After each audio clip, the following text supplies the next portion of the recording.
علیہ وسلم نے ہجرت کیا مدینے کی طرف، اور اب اسلام اپنے آزادانہ انداز سے پھولے گا پھلے گا، خوشی کے دن وہ دن ہے، لیکن اس کے دن اندر بھی آپ نے نہیں منایا۔ لیکن جس وقت آپ صلی اللہ علیہ وسلم کی وصال ہو رہا ہے، آپ کی روح پرواز ہو رہی ہے، اور رفیق اعلیٰ آپ کہہ رہے ہیں کہ ہم اللہ کے پاس جانا چاہتے ہیں، اس وقت آپ نبی اور رسول ہونے کی حیثیت سے کہہ رہے ہیں، تو معلوم کیا ہوا کہ اس دن عید جشن میلاد النبی منانا یہ بالکل غلط ہے، یہ بجائے قربت کے ثواب کے یہ معصیت اور گناہ کی چیز ہو سکتی ہے۔ اللہ تعالی ہم سب کو معصیت اور گناہ سے بچائے۔ دوستو، اسی کے ساتھ ساتھ میں ذرا سا اور آگے بڑھ جاتا ہوں اور بات کو ختم کرتا ہوں کہ جب آپ صلی اللہ علیہ وسلم کا جشن میلاد النبی نہیں، آپ کا برتھ ڈے نہیں، تو آپ سے افضل اور بہتر کیا کوئی شخصیت ہو سکتی ہے؟ ہرگز نہیں۔ آج افسوس سے کہنا پڑتا ہے کہ ہمارے مسلم معاشرے میں، ہمارے مسلم گھرانوں میں عجیب طریقے کے ڈیٹ آ چکے ہیں، عجیب طرح سے ڈے آ چکے ہیں۔ کوئی بچہ پیدا ہوتا ہے، ہر سال میں اس کا سالگرہ منایا جاتا ہے، فلاں کا برتھ ڈے ہے، فلاں کا برتھ ڈے ہے، فلاں کا برتھ ڈے۔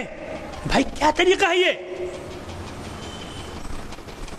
اسلام کے اندر یہ چیز نہیں۔ اسلام تو کہہ یا ایھا الذین آمنوا ادخلوا فی السلم کافہ، اے ایمان والو اسلام میں پورے طور پر داخل ہو جاؤ، ولا تتبعوا خطوات الشیطان، شیطانی روش کی تم پیروی نہ کرو، انہ لکم عدو مبین، وہ تمہارے لیے کھلا ہوا دشمن ہے۔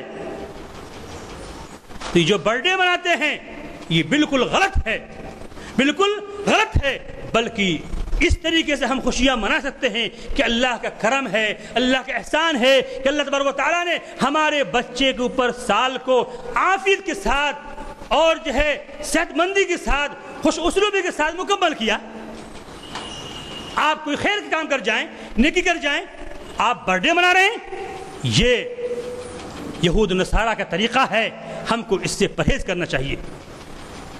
اللہ کا رسول فرمایا لَتَتَّبِعُنَّ سُنَنَ مَنْ كَانَ قَبْلَكُمْ شِبْرًا بِشِبْرٍ حَذْوًا بِحَذْوٍ، تم ضرور بالضرور پچھلے لوگوں کی پیروی کرو گے، ان کے ایڑی سے ایڑی ملا کر چلو گے، اگر ایک بالش سے بالش کے برابر چلو گے، حَتَّى لَوْ دَخَلُوا جَهْرَ ضُبٍّ لَدَخَلْتُمُوهُ، اگر وہ لوگ جو ہے گوہ کے سانڈے کے بل میں گھس جائیں گے تم لوگ بھی گھس جاؤ گے۔ اس حدیث سے ہوشیار کرنا مقصد ہے کہ اے مسلمانوں ہوشیار ہو جاؤ، غلط پیروی نہ کرو۔ آج ہمارے اندر جس طرح کی چیزیں رائج ہو چکی ہیں، پنپ چکی ہیں، جنم لے رہی ہیں، یہ ان لوگوں کی پیداوار ہیں، ہم ان کی اتباع کر رہے ہیں۔ من تشبہ بقوم فہو منہم، جس نے کسی قوم کی مشابہت کی وہ اس کا شمار انہی لوگوں میں ہوگا۔ اللہ تعالی ہم سب کو گمراہی سے بچائے۔ اس لیے آج اسی مجلس میں آپ لوگ یہ عہد کریں، ہم آپ سے یہ وعدہ لیتے ہیں کہ آپ لوگ عہد کریں، وعدہ کریں، اس کے بعد ہم کبھی بھی اپنے گھروں میں برتھ ڈے نہیں منائیں گے، اپنے گھروں میں ہم برتھ ڈے نہیں منائیں گے۔ اسی طریقے سے سالگرہ شادی کا کہ فلاں سال میں اس مہینے میں اس دن میں شادی ہوئی تھی، اس تاریخ میں، جب ہر سال وہ مہینہ وہ تاریخ آئے گی تو سالگرہ منایا جائے گا۔ آپ صلی اللہ علیہ وسلم نے کبھی سالگرہ نہیں منایا۔ آپ کی بیٹی لخت جگر فاطمہ کی شادی ہوئی تھی، حضرت علی نے کبھی سالگرہ نہیں منایا۔ یہ سراسر غلط ہے، شیطانی روش کی اتباع ہے، شیطان گمراہ کر رہا ہے، جس نے اللہ تعالیٰ سے کہہ رکھا تھا لَآتِيَنَّهُمْ مِنْ بَيْنِ أَيْدِيهِمْ وَمِنْ خَلْفِهِمْ وَعَنْ أَيْمَانِهِمْ وَعَنْ شَمَائِلِهِمْ ثُمَّ لَا تَجِدُ أَكْثَرَهُمْ شَاكِرِينَ۔ اے اللہ آج تم اس کو بھگا رہا ہے، دھتکار رہا ہے، نیچے نکال رہا ہے، تو میں تیرے بندوں کو، ابن آدم کو، آدم ذات کے پاس ضرور آؤں گا، ان کے آگے سے آؤں گا، پیچھے سے آؤں گا، دائیں سے آؤں گا، بائیں سے آؤں گا، اور گمراہ کر کے رہوں گا، اور تم اکثر لوگوں کو تم شکر گزار نہیں پاؤ گے۔ دوستو ساتھیو، سوچنا چاہیے کہ ایسا تو نہیں ہے کہ ہم اس جال میں پھنس رہے ہیں اور ہمیں اس کا ہوش بھی نہیں ہے، ہمیں اس کی خبر بھی نہیں ہے۔ تو یہ برتھ ڈے منانا، سالگرہ منانا بالکل غلط ہے، توبہ استغفار کریں۔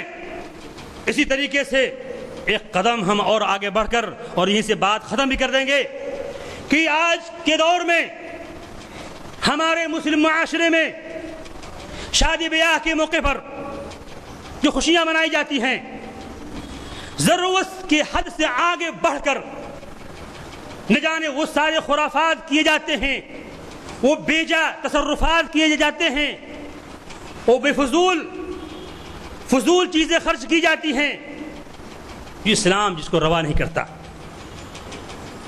ضرورت کو جو چیزیں ہیں ان کو آپ کر جائیں، کھانے پینے سے کوئی آپ کو منع نہیں کرتا، اچھے انداز سے کھانا پینا کریں، ولیمہ کریں،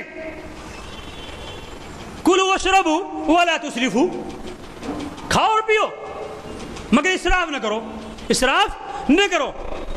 دو چیزیں ہیں، ایک ہے اسراف اور ایک ہے تبذیر۔ اسراف کہتے ہیں ضرورت کی چیز لیکن ضرورت سے زیادہ، اور تبذیر کہتے ہیں فضول چیز جو ضرورت میں داخل ہی نہیں اس کو بھی استعمال۔ بات سمجھ رہے نہیں؟ تو اللہ تعالیٰ نے کہا کلوا واشربوا ولا تسرفوا، کھاؤ اور پیو، اسراف نہ کرو، انہ لا يحب المسرفین، اللہ تبارک و تعالیٰ اسراف کرنے والوں کو پسند نہیں کرتا۔ کیا کوئی چاہے گا اللہ تعالیٰ مجھ کو ناپسند کرے؟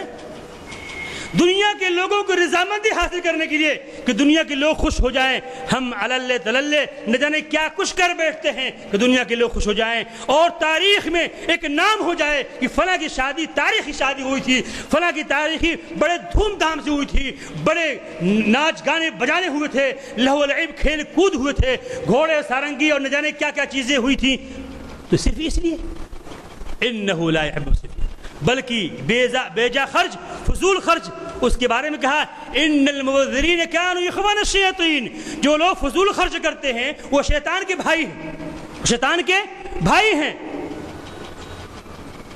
ان الشیطان کان لربہ کفورا، شیطان جو ہے اپنے رب کا ناشکرا ہے، اس لیے اپنے مناسبات میں، اپنے افراح میں، اپنی خوشی کے موقع پر، شادی بیاہ کے موقع پر یہ عہد کریں کہ ہم ضرورت کی چیز کے استعمال کریں گے، جو چیز ضرورت میں داخل نہیں ہم اس کو اپنے پروگرام میں داخل نہیں کریں گے۔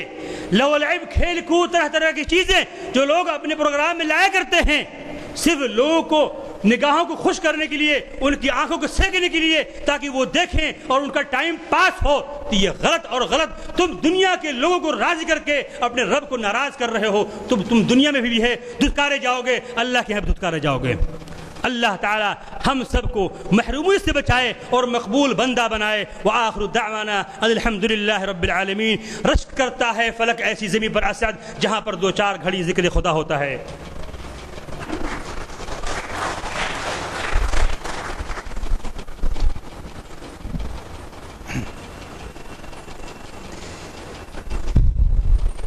جزاک اللہ خیر کثیرہ۔ حضرات، ابھی آپ مفتی عبدالحفیظ صاحب کو سماعت فرما رہے تھے۔ ہمارا مقصد سماج میں پھیلی ہوئی برائیوں کو دور کرنا ہے، ہمارا مقصد معاشرے کی اصلاح کرنا ہے، کسی مکتبہ فکر کے خلاف کوئی بات کہنا یا کسی کے جذبات کو ٹھیس پہنچانا نہیں۔ ہمارا مقصد سیدھی راہ بتانا ہے، قرآن و سنت کی روشنی میں سیدھی راہ دکھانا ہے۔ ہمارا مقصد کسی کو تکلیف پہنچانا یا کسی کے جذبات کو مجروح کرنا نہیں۔ ہمیں غور کرنا چاہیے ان باتوں پر جو مفتی صاحب نے فرمائی، قطع نظر اس کے کہ ہمارے اپنے نظریات کیا ہیں۔ ہم اکثر بہک جاتے ہیں یا غصے میں آ جاتے ہیں اگر کوئی ہمارے اپنے نظریات کے خلاف کوئی بات کہہ جائے، لیکن ہمیں غور کرنا چاہیے اس بات پر کہ ہمارے اپنے جو نظریات ہیں وہ نظریات قرآن و سنت کی روشنی میں کتنے درست ہیں۔ اگر وہ قرآن و سنت کی روشنی میں درست ہیں تو دنیا کا کوئی بھی شخص کتنی بھی تنقید کر رہا ہے ہمیں اس کی تنقید کی پرواہ قطعی نہیں کرنی چاہیے۔ اور اگر خدا نخواستہ کوئی عمل ہمارا ایسا ہے جو قرآن و سنت کی روشنی میں صحیح ثابت نہیں ہوتا تو پھر ہمیں اس پر غور کرنا چاہیے، کہیں ایسا تو نہیں ہے ہم غلطی کر رہے ہوں اور آخرت میں اس پر ہم سے سوال کر لیا جائے۔ میں انہی الفاظ کے ساتھ پروگرام کے اختتام کے قریب پہنچ رہا ہوں۔ اس سے پہلے کہ پروگرام کے اختتام کا اعلان ہو، میں مفتی عبدالحفیظ صاحب کا بہت بہت شکر گزار ہوں کہ آپ یہاں تشریف لائے اور ہمیں خطاب کیا۔ میں جناب بی پی گپتا صاحب کا بہت بہت مشکور ہوں کہ آپ تشریف لائے اور ہمیں خطاب کیا۔ میں آپ تمام خواتین و حضرات کا بھی بہت بہت شکر گزار ہوں جن کی موجودگی کے بغیر کوئی بھی جلسہ کامیاب نہیں ہو سکتا۔ آپ تمام حضرات کی تشریف آوری کا بہت بہت شکریہ۔ اللہ سبحانہ و تعالیٰ سے دعا ہے کہ اللہ سبحانہ و تعالیٰ آپ سبھی کو جزائے خیر عطا فرمائے۔ اسی کے ساتھ جلسے کے اختتام کا اعلان ہوتا ہے۔ والسلام علیکم ورحمۃ اللہ وبرکاتہ۔